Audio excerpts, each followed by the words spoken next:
Right now, Israeli hostage soldier has been rescued from Hamas. Israeli Prime Minister Benjamin Netanyahu has said committed the release of hostages. He warns we will hunt Hamas down, will cripple Hamas monsters. So a soldier has been rescued by the IDF and ISA, and the Prime Minister of Israel has confirmed that, and he says that he's committed to the release of all hostages in Hamas's captivity in Gaza. We will hunt Hamas down, he says. Netanyahu says will triple Hamas monsters. אמש שחררו כוחותינו משבי חמאס את הוראית אורי מגידיש. אורי נחטפה בבוקר השחור של ה-7 באוקטובר. ברוך שובך הביתה, אורי.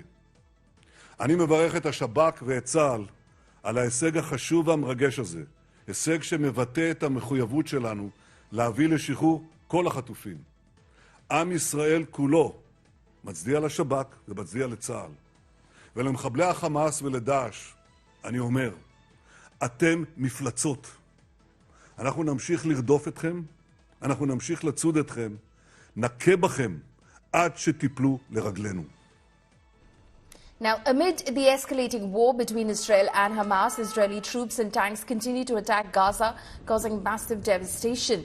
Meanwhile, IDF soldier Private Ori Megadish, who was one of the hostages, has been rescued by the IDF in Gaza. He was kidnapped by Hamas terrorists on October 7 and has now been reunited with her family. However, over 200 hostages still continue to remain in Hamas's captivity. Hamas terrorists have released video of hostages demanding prisoner swap and criticizing the government for failing to protect people during Hamas's October 7 attack.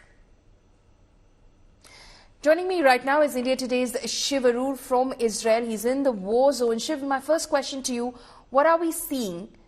In fact, appears to be stage 2 of Israel offensive. What next? Well, the ground operation has already begun, at a pretty intense rate, because you've got a full column of tanks, you've got armored personnel carriers, you've got the special forces inside there. The latest information that we had since yesterday is that 600 airstrikes have taken place to support the ground forces. Anti-tank missile positions are being hammered. But this is stage 2. This is where the ground operation has started, but it is still not a full-fledged ground invasion, because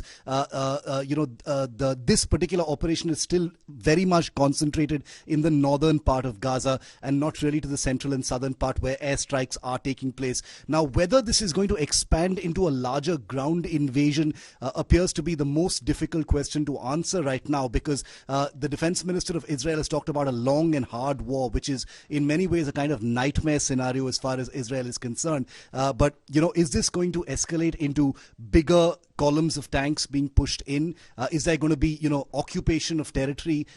What then? What is the exit strategy? What is the end game? Does Israel really want to be bogged down having to govern a Gaza that's been bereft of any political authority? The Hamas is a terrorist group, but they are the ones ruling, as it were, the Gaza Strip. I have a feeling that the way it unfolds is going to be different from the last few invasions. It may be a much more limited sort of conflict with a quantifiable end game in terms of, this many Hamas terrorists and leaders and its hierarchy actually being specifically eliminated.